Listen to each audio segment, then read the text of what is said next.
السلام علیکم ورحمۃ اللہ وبرکاتہ۔ ان الحمد للہ نحمده ونستعینه ونستغفره ونؤمن به ونتوکل علیہ ونعوذ باللہ من شرور انفسنا ومن سیئات اعمالنا من يهده الله فلا مضل له ومن يضلل فلن تجد له وليا مرشدا وأشهد أن لا إله إلا الله وحده لا شريك له ولا ضد ولا ند ولا مثيل له ولا مثال له وأشهد أن سيدنا ومولانا ومعلمنا ومرشدنا ومخرجنا من الظلمات إلى النور محمدا عبده ورسوله أرسله الله بالحق بشيرا ونذيرا وداعيا إلى الله بإذنه وسراجا منيرا فقد بلغ الرسالة وأدى الأمانة ونصح الأمة وكشف الغمة فترك أمته على المحجة البيضاء ليلها كنهارها لا يزيغ عنها إلا هالك اللهم صل وسلم وبارك عليه وعلى آله وأصحابه وأزواجه وذرياته وأهل بيته أجمعين أما بعد فأعوذ بالله السميع العليم من الشيطان الرجيم بسم الله الرحمن الرحيم ألف لام ميم ذلك الكتاب لا ريب فيه هدى للمتقين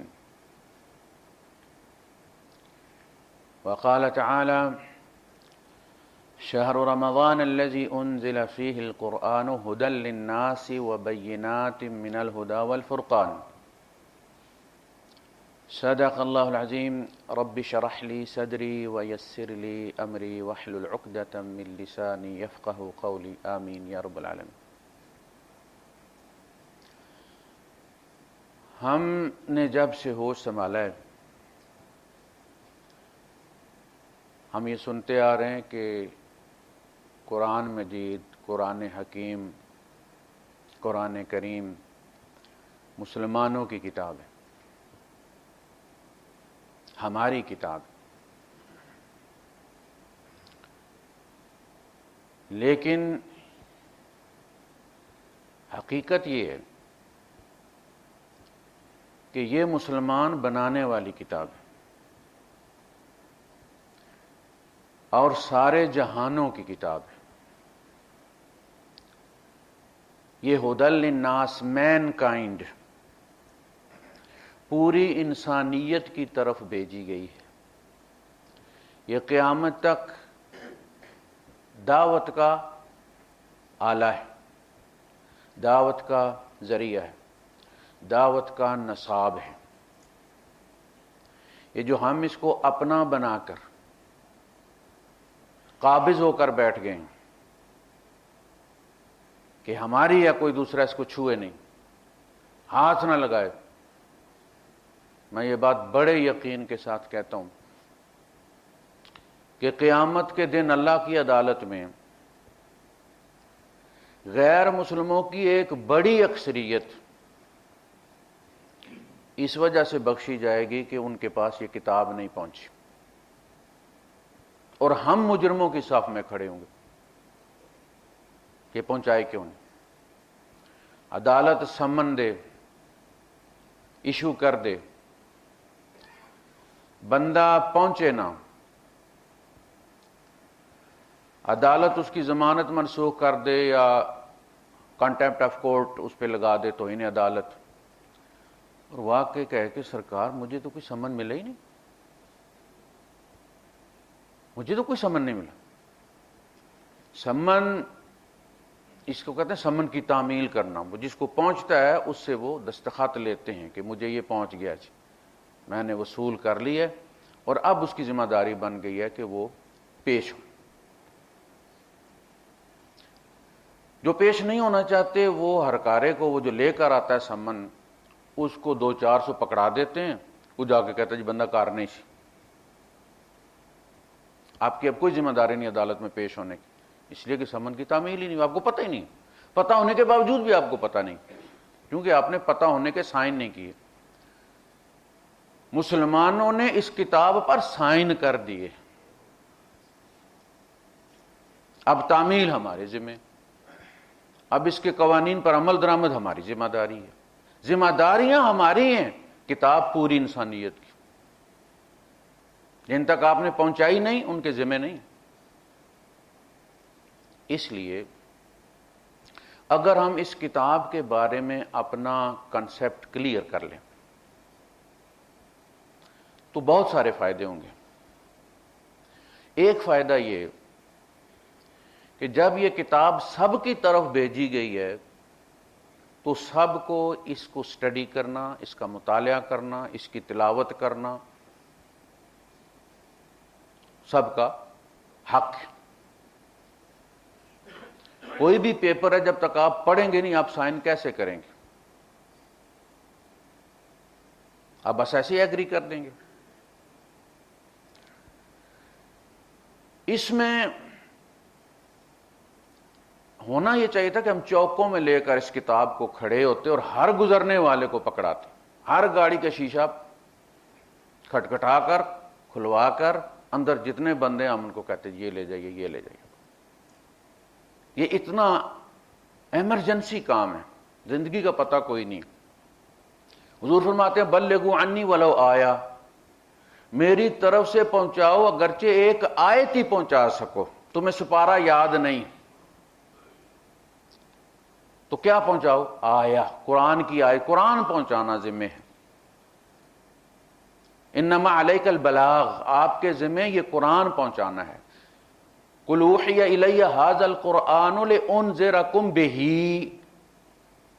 ومن بلغ، ان سے کہو کہ مجھے یہ قرآن اس لیے وحی کیا گیا ہے کہ میں تمہیں اس کے ذریعے خبردار کروں اور ان کو بھی جن جن تک یہ پہنچے، قرآن پہنچے۔ یا ایھا الرسول بلغ ما انزل الیک من رب، اس لیے حضور نے حدیثیں لکھوائی نہیں، جس طرح قرآن بلا کے لکھواتے تھے۔ اور ایک زمانے میں آپ نے لکھنے پر پابندی لگا دی تھی، گڑبڑ نہ ہو جائے، دونوں عربی ہیں، قرآن بھی حدیث بھی، گڑبڑ نہ ہو جائیں۔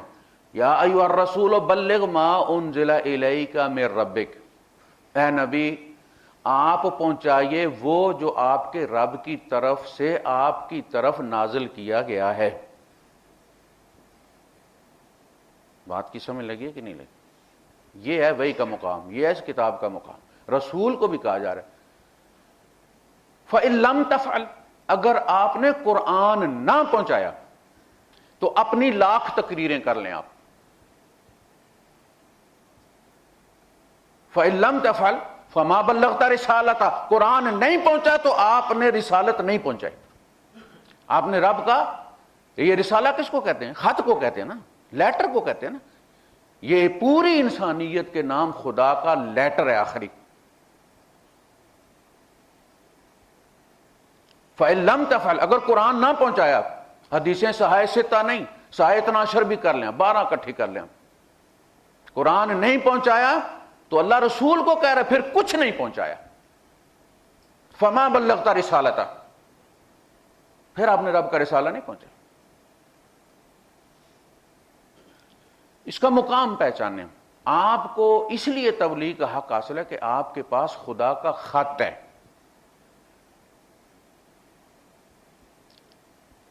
کوئی چیز بولیں لکھیں تو لوگ کمنٹ کرتے ہیں کہ یہ عام لوگوں کے لیے نہیں ہے، یہ خاص لوگوں کے لیے، یہ علماء کے لیے ہے۔ تو اللہ کے بندو پھر ہم وہ کتاب کیوں نہ پہنچائیں جو لوگوں کے لیے ہے، جو ھدی للناس ہے، جو بکریاں چرانے والے کے لیے بھی ہے، جو پروفیسر کے لیے بھی ہے، ڈاکٹر کے لیے بھی ہے، دانشور کے لیے بھی ہے، ہر طبقے کے لیے ہے۔ تو وہ کتاب کیوں نہ پہنچائیں پھر ہم؟ تمہاری لکھی ہوئی خاص کتابیں جو خاص لوگوں کے لیے ہیں وہ اہم نہیں ہیں۔ جب تم نہیں تھے، تمہاری یہ کتابیں نہیں تھیں، تب بھی لوگ مسلمان تھے۔ ان کتابوں نے کیا کیا؟ تخصیص کی. یہ کتاب ساری انسانیت کی کتاب ہے. جس طرح مسلمان کو اسے چھونے اور پڑھنے کا حق حاصل ہے، ہر اس شخص کو جو آدم کی اولاد ہے، مرد ہے یا عورت ہے، اس کا تعلق کسی بھی مذہب کے ساتھ ہے یا لا مذہب ہے، اس کتاب کا مطالعہ کرنا، اپنے گھر رکھنا، اس کو پڑھنا اس کا حق ہے. یہ تو اللہ کا شکر ہے کسی نے کورٹ میں آپ لوگوں کو چیلنج نہیں کیا، ثابت کرو یہ تمہاری کتاب ہے. یہ تو میری بھی ہے، مجھ سے منوانا چاہتے ہو. یعنی یہ ایسے ہی ہے کہ جیسے آپ یہ کہیں کہ یہ کتاب، یہ دوا جو ہے یہ بیماروں کے لیے، لیکن بیمار اس کو ہاتھ نہ لگانے پائے جب تک ٹھیک نہ ہو جائے. جب تک ٹھیک نہ ہو جائے یہ دوا نہ کھائے. وہ ٹھیک ہو گئے پھر دوا کھانے کی ضرورت کیا اس کو؟ ہاسپٹل ہے، باہر بورڈ لگا ہوا ہے مریضوں کا داخلہ بند ہے، تو کیا یہاں جوا کھیلنے والے آئیں گے؟ پھر ہاسپٹل ہے تو ہر مذہب والا آئے گا نا، ہر عمر کا آئے گا. یہ نو انسانیت کی کتاب ہے تو ہر مذہب کے لیے اوپن ہے نا کہ پڑھو اور دیکھو حقیقی مذہب کیا ہے، تاکہ ان پر ان کی غلطی واضح ہو. اللہ کے رسول صلی اللہ علیہ وسلم نے قرآن بھیجا کیسر کی طرف، جو اس سے متعلق آیات تھیں، اہل کتاب سے متعلق آیات تھیں، وہ لکھ کر بھیجیں. قُلْ يَا أَهْلَ الْكِتَابِ تَعَالَوْا إِلَىٰ كَلِمَةٍ سَوَاءٍ بَيْنَنَا وَبَيْنَكُمْ أَلَّا نَعْبُدَ إِلَّا اللَّهَ وَلَا نُشْرِكَ بِهِ شَيْئًا وَلَا يَتَّخِذَ بَعْضُنَا بَعْضًا أَرْبَابًا مِّن دُونِ اللَّهِ.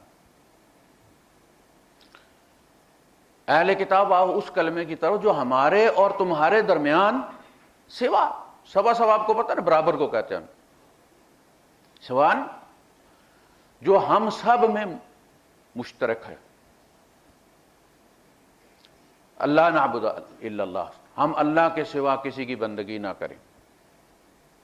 اب یہ وہ چیزیں تھیں کہ جو وہ جواباً جن کا رد نہیں کر سکتے تھے کہ نہیں جی ہمارے یہاں تو انجیل میں یہ لکھا ہوا کہ فلاں کی بندگی بھی کی جا سکتی ہے. انجیل میں بھی توحید ہی ہے، جیسے ہمارے شرک کے اڈے کھلے ہوئے ہیں لیکن قرآن میں توحید ہی ہے. وہ شرک باپ دادا کا دیکھا ہوا ہے، ان کو فالو کر رہے ہیں. ایسے ان کے یہاں بھی ہے. وہ کتاب سے شرک کو ثابت نہیں کر سکتے، ٹرائنٹی اس میں سے نہیں ہے، ثابت نہیں ہو سکتی. اللہ نعبد الا اللہ ولا نشرک بہ، اور ہم کسی کو اس کا شریک نہ ٹھہرائیں. ولا يتخذ بعضنا بعضا اربابا من دون اللہ، اور ہم ایک دوسرے کو یعنی انسان انسانوں کو خدا نہ بنائیں اللہ کے سوا. خدا ایک ہی ہے. یہ قرآن کی آیات ہیں، اہل کتاب مخاطب ہیں، حضور نے ان کی طرف بھیجی ہیں. اور ساتھ یہ نہیں کہا کہ غسل کر کے پڑھنی ہے، غسل کر کے پکڑنی ہے، وضو کر کے پڑھنی ہے.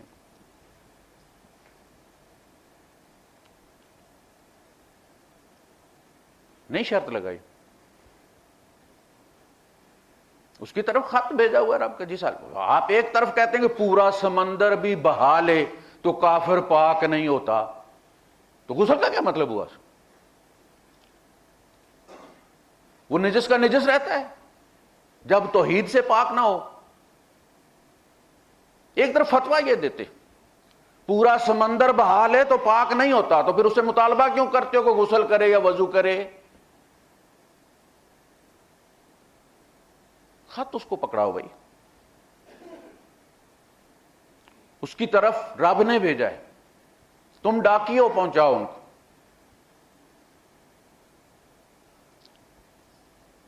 یہ جو شرطیں لگائیں ہیں نا ہمیں، یہ ابتدائی دور میں نہیں تھی. پہلی بات یہ کہ وضو فرض ہی نماز کے فرض ہونے کے بعد ہوا ہے.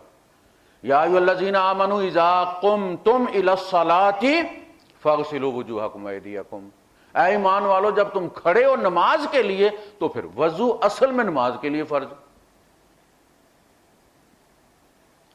اور مکی دور کے آخری حصے میں جا کے یہ نماز بھی فرض ہوئی ہے، وضو بھی فرض ہوئے.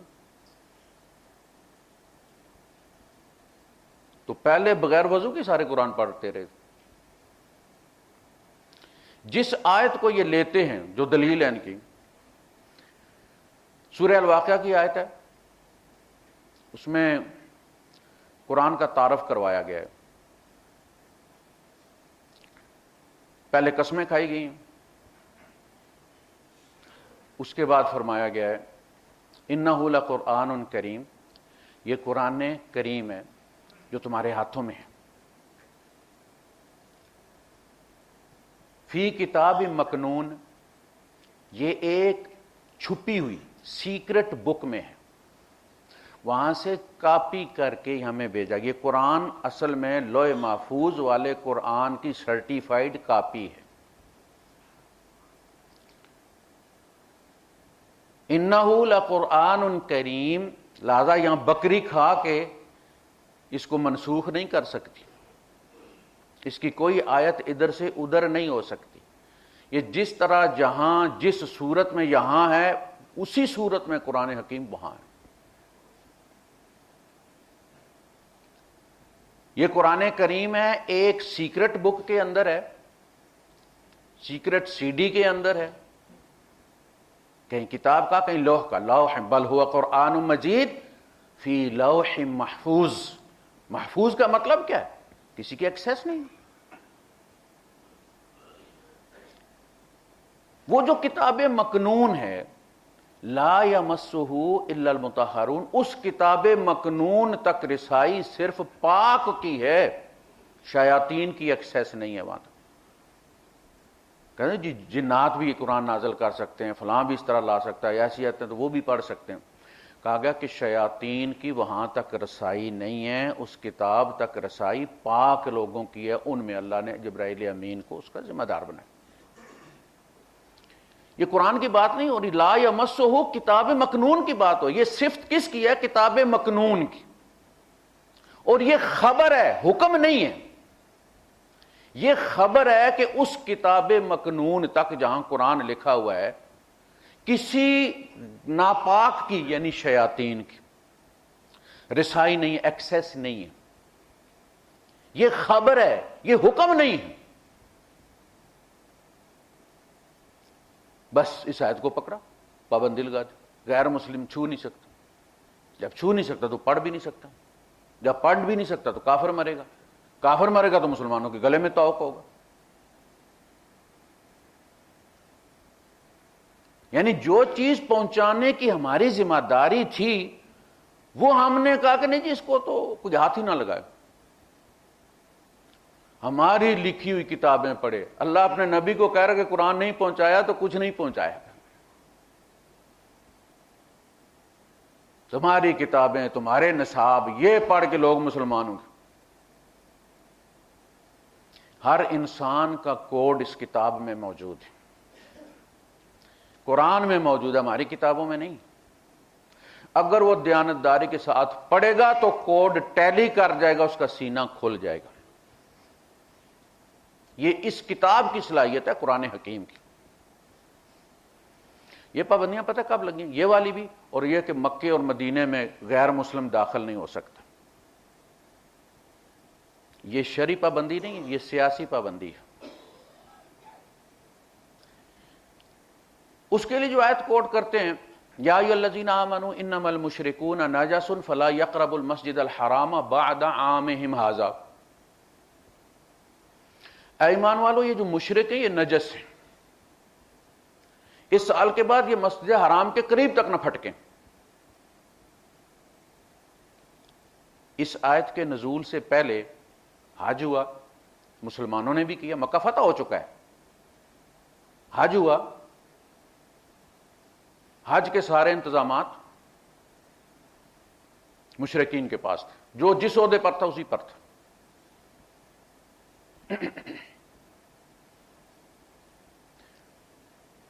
مسلمانوں نے بھی ان کے ساتھ حج کیا.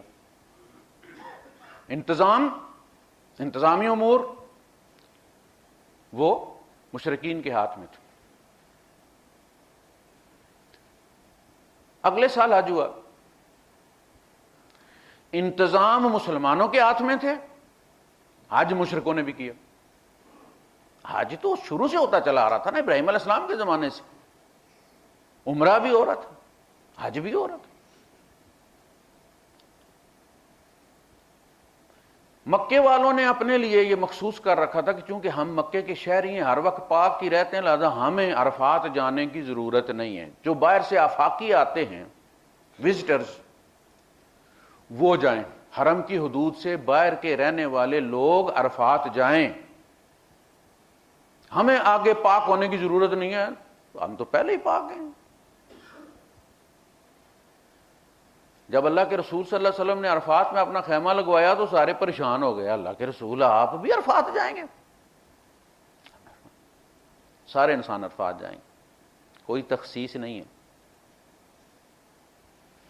اگلے سال حج ہوا، انتظام مسلمانوں کے ہاتھ میں تھا اور حج مشرکوں نے بھی کیا۔ اب اللہ پاک نے فرمایا کہ اس سال کے بعد اگلے سال، چونکہ نبی کریم صلی اللہ علیہ وسلم نے حج کرنا تھا، یہ مسجد حرام کے قریب بھی نہ پھٹکیں، یہ نجس، یہ متولی نہیں بن سکتے اس کا۔ یہ اسی طرح ہے جس طرح کوئی کسی کو کہے کہ جی یہ اس کو پانی کو ہاتھ بھی نہیں لگانے دینا، یعنی منع کر دیا جائے پانی پینا، اور ڈاکٹر کہے کہ جی اس کو پانی کو ہاتھ بھی نہیں لگانے دینا۔ اب یہ جو پانی کو ہاتھ نہ لگانے دینا ہے، یہ اصل میں مبالغہ ہے ممانعت میں، کہ پینے کی بات تو دور رہی، جب ہاتھ ہی نہیں لگائے گا تو پیے گا کیا؟ یعنی مقصد کیا ہے کہ پانی نہ پیے، لیکن مبالغہ کیا منع کرنے میں کہ پانی کو ہاتھ بھی نہ لگائے، پانی کے نزدیک بھی نہ جائے، پانی کے نزدیک بھی نہ جائے۔ بس یہ اس قسم کی ممانعت کہ یہ اب تمہارے ساتھ مل کے حج نہ کریں۔ اگر اس سے ممانعت یہ ہوتی کہ مکے میں داخل نہ ہوں تو اس کے بعد بھی مکے میں کافر آ کے مسلمان ہوتے رہے، قبیلوں کے قبیلے آ کے مسلمان ہوتے رہے مکے میں،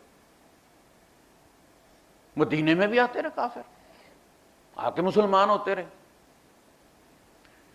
یہ پابندی اور وضو والی پابندی کہ جی وہ پڑے بغیر نہیں چھو سکتے، یہ اس زمانے کی ہے جب ہم سپر پاور بن گئے تھے، 3 بر اعظم ہمارے انڈر تھے،